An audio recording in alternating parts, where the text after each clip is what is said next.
வணக்கம். நம்ம திருச்சியில் நடக்கிற மேம்பால பணிகள் குறித்து தான் இந்த சந்திப்பு. முதல்ல காவேரி மேலே இருக்கிற அந்த மேம்பாலம், அந்த பணிகளை பற்றி நான் சொல்லிடுறேன். காவேரி அந்த மேலே இருக்கிற மேம்பாலம் உங்களுக்கு தெரியும், சென்னையிலேருந்து திருச்சி, மதுரை போல முக்கியமான தேசிய நெடுஞ்சாலையில் அமைஞ்சிருக்கு. அது 1963 கட்டப்பட்ட அந்த பாலம் 2010 கடைசி அதுக்கு மெயின்டெனன்ஸ் பண்ணியிருக்கிறாங்க. ஆனால் அதில் இருக்கிற பேரிங்ஸு கிட்டத்தட்ட 120 பேரிங்ஸ் எதுவும் இருக்குது அந்த பாலத்தில். அது கிட்டத்தட்ட 1963 கட்டினது. அதனால் கண்டிப்பாக அதை புதுப்பிக்க வேண்டிய ஒரு இது இருந்தது. மற்றபடி அதை ஸ்ட்ரென்தனிங் ஒர்க்கும் பண்ண வேண்டியது இருந்தது. அதனால் இப்போது கடந்த ஜூன் மாதத்தில் ஆரம்பித்தாங்க. அவங்க என்ன சொல்லியிருந்தாங்க, ஜூன், ஜூலை, ஆகஸ்ட்டு 4 மாதம் டைம் கேட்டிருந்தாங்க. இப்போ அவங்க அக்டோபரில் முடிக்கிறேன்னு சொல்லியிருந்தாங்க. என்ன தேதி அறிவிச்சிருந்தாங்களோ அக்டோபர் 2வது வாரத்தில் முடிக்கிறேன்னு சொல்லியிருந்தாங்க. போன ப்ரெஸ் மீட் 6 மாதம் முன்னாடி ப்ரெஸ் மீட் உங்கள்கிட்ட சொல்லியிருந்தேன். நம்மளும் தொடர்ந்து ஃபாலோ பண்ணிகிட்ருக்கோம். அப்போ அங்கேயே ஸ்பாட் விசிட் பண்ணிட்டு தான் வரோம். போன வாரம் உங்கள்கிட்ட பத்திரிகையாளர்கிட்டயே நான் சொல்லியிருந்தேன். அதே மாதிரி அக்டோபர் 2வது வாரத்தில் காவேரி அந்த மேம்பாலத்துக்கு இருக்கிற அந்த பழுதுவாக்கும் பணி முடிஞ்சு அந்த பாலத்தை திறந்துருவாங்க. ஸோ அதுதான் இன்றைக்கி முக்கியமான பிரச்சனையாக இருக்குது. நகரத்துக்குள்ளே வர வாகனங்களாக இருக்கும், நகரத்துக்கு வெளியே போகிற வாகனங்களாக இருக்குது, இல்லை சென்னையிலேருந்து மதுரை நோக்கி போகிற அந்த வாகனம் எல்லாமே கடுமையான ஒரு போக்குவரத்து நெரிசல் உருவாகிட்டு இருக்காங்க. அது உங்களுக்கு அக்டோபர் 2வது வாரத்தில் அந்த பணிகள் பழுதுவாக்கு பணி முடிஞ்சு பாலத்தை திறந்து விட்டுருவாங்க. 2வது பொறுத்த வரைக்கும் அடுத்து நம்முடைய டவுன் ஸ்டேஷனில் இருக்கிற ரயில்வே மேம்பாலம். அந்த டவுன் ஸ்டேஷனில் இருக்கிற ரயில்வே மேம்பாலம் கிட்டத்தட்ட ரொம்ப காலதாமதமாக நடந்துகிட்ருக்கு. கிட்டத்தட்ட 2022 அப்போ அதுக்கு ஒர்க் ஆர்டர் கொடுத்தாங்க. ஆனால் அங்கே இருக்கிற நிறைய லேண்ட் எக்விசேஷன், நில கையெடுப்பு பண்ணுற இதில் நிறைய காலதாமதமாகி 2025 தான் அந்த டவுன் ஸ்டேஷனுக்கு ரயில்வே மேம்பாலத்துடைய பணிகள் ஆரம்பித்தாங்க. ஆரம்பித்ததுக்கப்புறம் பார்த்தீங்கன்னா இன்டர் டிபார்ட்மெண்ட் கோஆர்டினேஷன், உதாரணம் பார்த்தீங்கன்னா ரயில்வேஸ் மாத்திரம் கிடையாது, அங்கே நெடுஞ்சாலைத்துறை, உங்கள் மின்சாரத்துறை, அவங்களாம் எல்லாம் பல டிபார்ட்மெண்ட்ஸ்குள்ள இருக்க பிரச்சனைகள், சில குழப்பங்கள்னால கொஞ்சம் நல்லாவே காலதாமதம் ஆச்சு. நான் அதை தொடர்ந்து நம்ம ஃபாலோ பண்ணிகிட்ருக்கோம். கடந்த ஒரு 3 மாதத்துக்கு முன்னாடி பார்த்தீங்கன்னா ஒரு பிரச்சனை இருந்தால் அதை நம்ம சார்ட் அவுட் பண்ணி கொடுத்துடணுமோ. அதாவது ரயில்வேஸு ப்ளஸ் நம்மளுடைய மின்சாரத்துறை, நம்மளுடைய நெடுஞ்சாலைத்துறை, இவங்களுக்கு மத்தியில் ஒரு சின்ன ஒரு குழப்பம் இருந்தது. அது ஒரு 3 மாதம் முன்னாடி அது பிரச்சனையை சார்ட் அவுட் பண்ணி வேலை இப்போ நடந்துகிட்ருக்கு. அந்த டவுன் ஸ்டேஷன் பொறுத்த வரைக்கும், ரயில்வே மேம்பாலம் பொறுத்த வரைக்கும் அது அடுத்த வருஷம் 2027 ஆகஸ்ட்டில் அது முடிகிற மாதிரி அவங்க கமிட்மெண்ட் கொடுத்துருந்தாங்க 6 மாதம் முன்னாடி. அதே கமிட்மெண்ட் படி தான் இன்றைக்கும் ஸ்பாட் விசிட் போய் நேரில் போய் பார்த்துட்டு வந்தோம். பணிகள் நடந்துகிட்ருக்கு, எந்தவித தொய்வு கிடையாது. ஸோ ஆகஸ்ட் 2027 நம்ம டவுன் ஸ்டேஷனுடைய ரயில்வே மேம்பாலம் முழுமையாக முடிஞ்சு மக்களுடைய பயன்பாட்டிற்கு நமக்கு வந்துடும். அதுக்கு அடுத்தபடியாக கோரையாறு, நம்ம பஞ்சப்பூர் புது பஸ் ஸ்டாண்ட் பக்கத்தில் இருக்க கோரையாறு, அங்கே அது மேம்பாலம் தான். அது பழைய மேம்பாலம் அங்கே இருந்தது. அது கம்ப்ளீட்டாக எடுத்துட்டு அது புதுசாக ஒரு மேம்பாலம் போடுற அந்த வேலை அங்கே நடந்துகிட்ருக்கு. அது பொறுத்த வரைக்கும் என்னன்னா, போன ஏப்ரல் ஆரம்பித்தாங்க. இந்த 2026 ஏப்ரல் ஆரம்பித்தாங்க. அடுத்த வருஷம் உங்களுக்கு ஜனவரியில் அது முடிஞ்சு 2027 ஜனவரியில் முடிச்சு பிப்ரவரிக்கு பயன்பாட்டுக்கு வரோம். இன்றைக்கி அங்கேயே நம்ம பார்த்துட்டு வந்தோம். அங்கே டிசம்பரில் முடிக்கிறேன்னு சொல்லியிருந்தாங்க 6 மாதத்துக்கு முன்னாடி. இப்போ ஜனவரியில் முடிக்கிறேன்னு சொல்லியிருக்கோம். ஒரு மாதம் டிலே அங்கே. ஸோ அங்கே 1 மாதம் டிலே ஆகுது. அதுக்கு அடுத்தபடியாக என்னென்னா, நமக்கு அடுத்து மாரிஸ் பாலம் போகணும். மாரிஸ் பாலம் பொறுத்த வரைக்கும் உங்களுக்கு தெரியும், 2024 உங்களுக்கு அந்த பாலத்தை மூடிட்டாங்க. அது எந்த வாகனம் போக முடியல. 2024 பாளையம் மூடிட்டாங்க. பழைய பாலம் ரயில்வே மேம்பாலம் இருந்தது. அது சரி பண்ணணும், புதிய பாலம் போடணும்னு சொல்லிட்டு அந்த பாலத்தை மூடிட்டாங்க. போக்குவரத்து கடுமையாக அங்கே ஒரு சந்திப்பு ஏற்பட்டுச்சு. நம்ம அதுக்கப்புறம் நான் பார்த்தீங்கன்னா 2024 ஜூலை நினைக்கிறேன் நாடாளுமன்ற உறுப்பினர் பொறுப்பேற்கிறேன். அப்போ எனக்கு தைக்கிறது வந்ததுன்னா எனக்கு அவ்வளோ திசை இந்த திசை தெரியல. அப்போ நமக்கு என்னென்னா, எனக்கு டிசம்பர் மாதம் 3-4 மாதம் கழிச்சு நாளிதழ்களை நான் பார்க்குறேன். இந்த மாதிரி மாரிஸ் மேம்பாலம் கிட்டத்தட்ட 2024 அந்த பாலத்தை மூடினாங்க, ஒரு வேலையும் நடக்க மாட்டேங்கி. அதனால் சொல்லும்போது நான் நாளிதழ்கள் வர செய்தியை பார்த்துட்டு, அப்போ மாவட்ட வளர்ச்சி ஒருங்கிணைப்பு, அது டிஷா மீட்டிங் நடக்கும், மாவட்ட வளர்ச்சி ஒருங்கிணைப்பு மற்றும் அந்த மீட்டிங் நடக்கும். அந்த மீட்டிங்கில் நான் அந்த பிரச்சனை நான் பேசுகிறேன். அப்போ இருக்கிற ரயில்வே கோட்டை மேலாளர் திரு அன்பழகன் அவரை போய் சந்தித்து மார்ச் மாதத்தில் சந்தித்து, இந்த 2024 நீங்கள் அந்த பாலத்தை நம்ம மாரிஸ் மேம்பாலத்தை அந்த மேம்பாலம் பொறுத்த வரைக்கும் அதை மூடிட்டாங்க, எந்த வேலையும் ஆரம்பிக்கல, பழைய மேம்பாலத்தை நீங்கள் எடுத்தால் தான் புதிய மேம்பாலத்தை போட முடியும், வேலை ஆரம்பிக்கணும்னு சொல்லும்போது 1 வாரத்தில் பண்ணுறேன்னு சொன்னால் 4 நாளில் அந்த பழைய மேம்பாலம் மார்ச் மாதம் 2025 5/2025 அந்த பாலத்தை வந்து எடுத்துட்டாங்க. எடுத்ததுக்கப்புறம் வேலையை ஆரம்பித்தாங்க. வேலையை ஆரம்பிக்கும் போது நம்ம ஒரு காலக்கெடு கேட்டிருந்தோம். அப்போ அந்த காலக்கெடு பொறுத்தவரை கொடுக்கும்போது கமிட்மெண்ட் கொடுத்துட்டு கொஞ்சம் டிலே இருந்தது. அங்கே மாரிஸ் மேம்பாலத்துடைய ரயில்வே ஒப்பந்தக்காரரை பொறுத்து கொஞ்சம் ஒரு அலட்சியமாக இருந்தார். அவருடைய கொஞ்சம் மெத்தனை போக்குறதுனால கொஞ்சம் டிலே இருந்தது. ஆனால் நம்ம வந்து என்னென்னா ஒரு ஷெட்யூல் வாங்கி ஒரு கமிட்மெண்ட் வாங்கி தொடர்ந்து ஃபாலோ பண்ணிட்டு இருந்தோம். அப்போ வந்து ஜூலை அவங்க வந்து என்ன ஜூலை மாதம்னு சொல்லியிருந்தாங்க. இந்த ஜூலை மாதம் ரயில்வே தரப்பு எங்களுடைய பணியெல்லாம் முடிச்சிருன்னு சொல்லியிருந்தாங்க. அதில் வந்து ஒரு காலதாமதமாக இருந்தது. அப்போ நம்முடைய ரயில்வே நிர்வாகத்துக்கும் ரயில்வே அமைச்சரையும் நேரடியாக சந்தித்து இந்த மாரிஸ் மேம்பாலம் பற்றி நான் சொல்லிட்டு இதில் அந்த ஒப்பந்தக்காரருடைய நடவடிக்கைகள் சரியா இல்லைன்னு சொல்லிட்டு இதனால் நம்முடைய திருச்சி நகரத்துக்குள்ளே இருக்கிற முக்கியமான மைய பகுதியில் இந்த மேம்பாலம் இருக்கிறதுனால இது தயவு செய்து நான் தொடர்ந்து நம்ம கிட்டத்தட்ட ஒரு வருஷத்துக்கு மேலே நம்ம ஃபாலோ பண்ணிட்டு இருக்கோம். ஒப்பந்தக்காரரை பொறுத்த வரைக்கும் சரியான ஒத்துழைப்பு இல்லை அப்படின்னு அமைச்சர்கிட்ட ரயில்வே துறை அமைச்சர்கிட்ட நான் இதை நடவடிக்கை எடுக்க சொன்னேன். அதுக்கப்புறம் அவங்க தொடர்ந்து இப்போ பணிகள் நடந்துட்டு இருக்கு. இப்போ அவங்க ஜூலைன்னு சொன்னது வந்து என்னன்னா இப்போ அவங்க என்ன சொல்லியிருக்காங்கன்னா அங்கே ஒரு 2 மாதம் கொஞ்சம் டிலே 2 மாதம் டிலே ஆயிருக்கு. செப்டம்பர் முடிச்சிடும் சொல்லியிருக்கிறாங்க. செப்டம்பர் முடிச்சு இப்போ நமக்கு ஆமாம் செப்டம்பர் 14க்குள்ளே வந்து லான்ச் ரயில்வேஸோடைய பணி முடிஞ்சிடும் சொல்லியிருக்கேன். என்னன்னா அவங்களோட நீங்கள் பார்க்குறீங்களே இப்போ அரிஸ்டோவில் பார்க்குறீங்களே அந்த இரும்பு இது மாதிரி வைக்கிறாங்க, அதை மேலே வச்சிருவாங்க. செப்டம்பர் 2வது வாரத்துக்குள்ளே வச்சுட்டானா அக்டோபர் இறுதிக்குள்ளே அங்கே இருக்கிற மாநகராட்சி தான் அதை இணைக்கிற அணுகு சாலையை வந்து மாநகராட்சி தான் நம்ம திருச்சி மாநகராட்சி தான் பணியில் எடுத்து செய்கிறாங்க.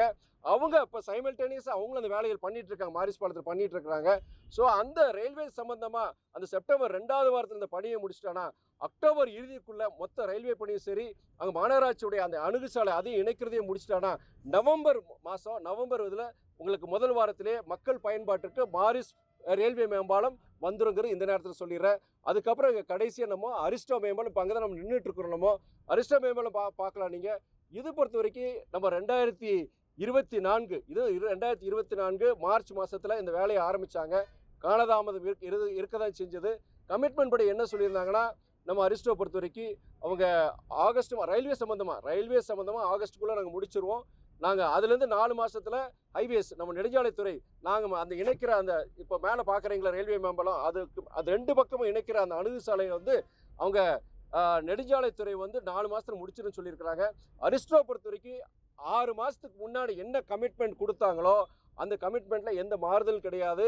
அதனால் இந்த 2026 டிசம்பரில் முடிஞ்சு 2027 ஜனவரியில் நம்மளுக்கு வந்து அரிஸ்டோ மேம்பாலம் நம்ம மக்கள் பயன்பாட்டுக்கு வரும். நீங்களே பார்க்கலாம். நினைக்கிற அணுகு சாலை ஒரு பக்கம் ஃபுல்லாகவே கிட்டத்தட்ட முடிச்சுட்டாங்க. மறுபக்கம் என்னன்னா நீங்கள் பார்க்கலாம் அந்த கேர்டர்ஸ் சொல்லுவாங்க, இந்த இரும்பு இது மாதிரி வச்சுப்பாங்க ரயில்வே மேம்பாலத்தில் ரயில்வேஸ் அதை கொண்டு வரதுக்காண்டி ஒரு பக்கம் வந்து அது வேலை நடக்கலை. இப்போ அதை வச்சுட்டாங்க. வைக்கிறனால அந்த அப்ரோச் ரோடை பொறுத்த வரைக்கும் நீ வேலைகள் ஆரம்பிச்சிருவாங்க. இந்த ஆய்வில் பொறுத்த வரைக்கும் இன்றைக்கி ஆய்வில் நம்ம 5 மேம்பாலங்கள் பார்த்தோம் பாலங்கள்.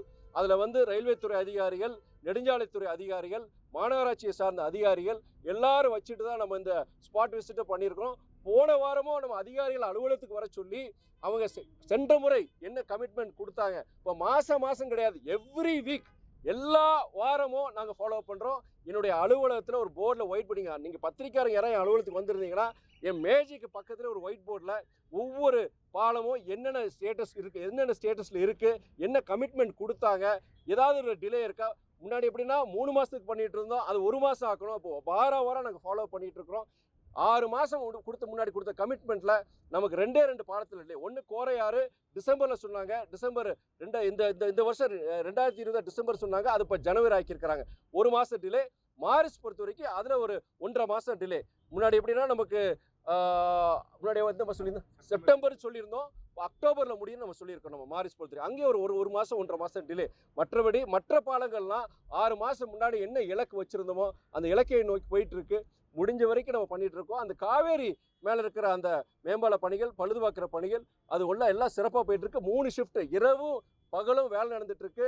இரவும் போல வேலை நடந்துட்டு நீங்கள் மேலே ரோடு மேலே இருந்தாலும் சில சமயம் தெரியாது, பாலத்துக்கு அடியில் பார்த்தீங்கன்னா வேலைகள் நடந்துட்டு இருக்கு. கிட்டத்தட்ட 45 பேர் வேலை பார்த்துட்டு இருக்கிறாங்க. இரவும் பகல் 3 ஷிஃப்ட் போட்டு வேலை பார்த்துட்டு இருக்கிறாங்க. ஏன்னா நாம அந்த பாலம் வேலை ஆரம்பிக்கிறதுக்கு முன்னாடியே அது வந்து தேசிய நெடுஞ்சாலைத்துறை நேஷனல் ஹைவேஸ் அத்தாரிட்டி தான் அந்த பாலத்தை பண்ணுறாங்க, பழுதுபார்க்கும் பணி.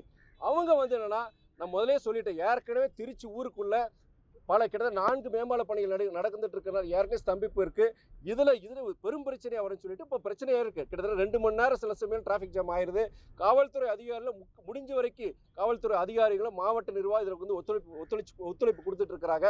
அதனால் அவங்கள தேசிய நெடுஞ்சாலைத்துறையை பொறுத்த வரைக்கும் அவங்க என்ன சொல்லியிருக்காங்க, சொன்ன கமிட்மெண்ட் படி முடிஞ்சால் நாங்கள் ஒரு வாரம் முன்னாடியே நான் கூட முடிச்சிருவோம் சார் சொல்லிட்டு அக்டோபர் 2வது வாரத்துக்குள்ளே அதை அவங்க முடிச்சிடுறாங்க. அவங்க பொன்மலை ஜி கார்னர் எப்போ சார் ஸ்டார்ட் பண்ண போறீங்க? பொன்மலை ஜி கார்னர் பொறுத்த வரைக்கும் உங்களுக்கு ஏற்கனவே தெரியும், ரயில்வேஸ் பொறுத்த வரைக்கும் அந்த 8 ஏக்கர் அவங்க கொடுத்துட்டாங்க. என்ஓசி வந்து பத்திரிகையில் அவங்க தென்னக ரயில்வேஸ் சதர்ன் ரயில்வேஸ் அஃபிஷியலாக அனௌன்ஸ்மெண்ட் கொடுத்துட்டாங்க. நேஷனல் ஹைவேஸ் தேசிய நெடுஞ்சாலைத்துறையும் பொறுத்த வரைக்கும் அதுக்கு 95 கோடி அதுக்கு ஃபண்ட் அலோகேஷன் கொடுத்துட்டாங்க. இப்போ என்னன்னா அந்த இப்போ வேலை நடக்கிறதுக்கு முன்னாடி டெண்டர் இஷ்யூ பண்ணுறதுக்கு முன்னாடி ஆசிட் சைட்டை வந்து அவங்க இன்ஸ்பெக்ஷன் பண்ணிட்டு இருக்கிறாங்க. அதில் வந்து என்னென்னா ஒரு குறிப்பிட்ட ஒரு ரொம்ப சிறிய இடம் தான், கிட்டத்தட்ட ஒரு 100 மீட்டருக்குள்ள ஒரு இடத்துல வந்து ஒரு சின்ன ஒரு இஷ்யூ இருக்குது. அதுவே என்னன்னா அது ஒரு மாதத்தில் சார்ட் அவுட் ஆயிரும்னு சொல்லியிருக்காங்க. சார்ட் அவுட் ஆகிட்டா டெண்டர் அவங்க இஷ்யூ பண்ணிடுவாங்க. ஸோ டெண்டர் இஷ்யூ பண்ணனா அவங்க கொடுத்துருக்க டெட்லைன் தான். அவங்க கிட்டத்தட்ட ஒரு எத்தனை வருஷம் சொன்னாங்க? இல்லை இது கேட்குறேன், டோட்டல் கம்ப்ளீஷன் இருக்குது கிட்டத்தட்ட ஒரு 1.5 வருஷம் சொல்லியிருக்காங்க. 1.5 வருஷத்தில் அதை முடிச்சிருவேன்னு சொல்லியிருக்காங்க. நானும் அதுவுமே ஜி கார்னரை ஃபாலோ பண்ணிட்டு தான் இருக்கிறோம். நம்ம அதில் அது ஜி கார்னர் மாத்திரம் கிடையாது, பக்கத்தில் நீங்கள் சஞ்சீவி நகர்லையும் சரி, ஒய் ஜங்ஷன்லையும் சரி, மாருதி நகர்லையும் சரி 3 இடத்துலையும் வெஹிக்குலர் அண்டர் பாஸ் வருது. அது கிட்டத்தட்ட 150 கோடி சாங்ஷன் நம்முடைய முயற்சியில் நம்ம கொண்டு வந்திருக்கோம் வெஹிக்குலர் அண்டர் பாஸ். அந்த பணிகள் பொறுத்த வரைக்கும் டெண்டர் நீங்கள் அடுத்த இந்த ஒரு மாதத்துக்குள்ளே டெண்டர் இஷ்யூ பண்ணிடுவாங்க, ஒர்க் ஆரம்பிச்சிருவாங்க. இங்கே சஞ்சீவி நகர், ஒய் ஜங்ஷனு, நம்ம மாருதி நகர் 3 அதுவே தேசிய நெடுஞ்சாலை தான் இருக்குது. நம்ம சென்னை, மதுரை, இந்த திருச்சி வழியே போகிற அந்த நெடுஞ்சாலை தான் இருக்குது. அதுக்குண்டான ஒர்க் வந்து இது ஜி கார்னருக்கு முன்னாடியே கொடுத்துருவாங்க. ஜி கார்னர் எல்லாம் சேர்த்து தான் கொடுக்குற மாதிரி இருந்தது. இதில் ஒரு சின்ன ஒரு இஷ்யூ வந்ததுனால அது நிற்குது. அது மற்றபடி வேறு எந்த பிரச்சனையும் கிடையாது.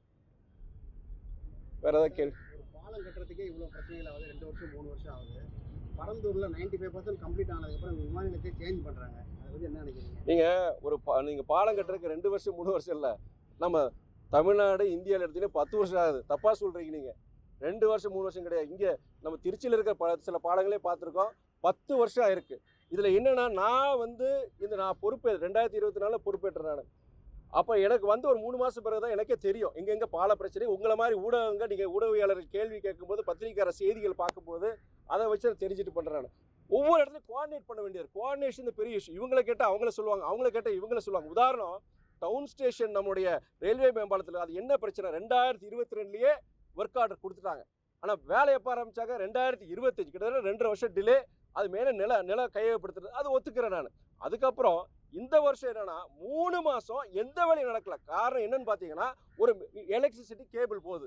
எலக்ட்ரிசிட்டி கேபிளை வந்து அது எடுக்கிறது ஏன் பொறுப்பா ஓம் பொறுப்பான்னு சொல்லிட்டு ரயில்வே துறைக்கும் நம்முடைய நெடுஞ்சாலைத்துறைக்கும் இருக்கிற ஒரு பிரச்சனை இருந்தது. அந்த பிரச்சனை அது 3 மாதம் எனக்கு அந்த நேரத்தில் தேர்தல் நேரம் நான் வந்து 2 மாதம் நான் ட்ராவல் பண்ணிட்டு தான் ஃபாலோ பண்ண முடியல. வந்தது பார்த்ததுக்கப்புறம் பிரச்சனை சொல்லிட்டு அது கிட்டத்தட்ட 1 வாரத்தில் நம்ம முடித்தோம். பேசி 2 பேரையும் பேச வச்சு மின்சாரத்துறையை பேசி வச்சு நம்ம ஒரு சமரசத்தை உண்டாக்கி நம்ம பிரச்சனையை சார்ட் அவுட் பண்ணோம். மெயின் கோஆர்டினேஷன் இஷ்யூஸ் தான் இங்கே. இப்போயுமே நான் ஒவ்வொரு ஸ்பாட் விசிட் போகும்போதுமே நான் அதை கேட்குறேன். நான் மின்சாரம் ஏதாவது போஸ்ட் இருக்கா, அதை எடுக்க வேண்டியது இருக்கா, சில இடங்கள் இருக்குது, அது நானும் அவங்க சார்பாக அவங்க முறையிடுறேன்னு சொல்லியிருக்கிறேன். நான் அந்த மாதிரி ஒருங்கிணைக்க போய் தான் இந்த பாலங்களை பொறுத்தவரை இங்கே பார்க்குற மாதிரி 2 வருஷம் இல்லைன்னா இந்த பாலங்களும் 10 வருஷம் தான். அது மாற்று கருத்தே கிடையாது. நல்லா தெரிஞ்சு வச்சுக்கோங்க. நீங்கள் அது பத்திரிக்கையாளர் உங்களுக்கு நல்லாவே தெரியும் உங்களுக்கு. அதனால தவிர நீங்கள் 2 வருஷம் 3 வருஷம் சொல்றது நான் ஒத்துக்க மாட்டேன். நம்ம குறைஞ்சபட்சம் இங்கே நம்ம ஊரில் 10 வருஷம் ஆக்கிடுறாங்க. நீங்கள் கேட்ட கேள்வி பரந்தூருடைய விமான நிலையம் பொறுத்த வரைக்கும்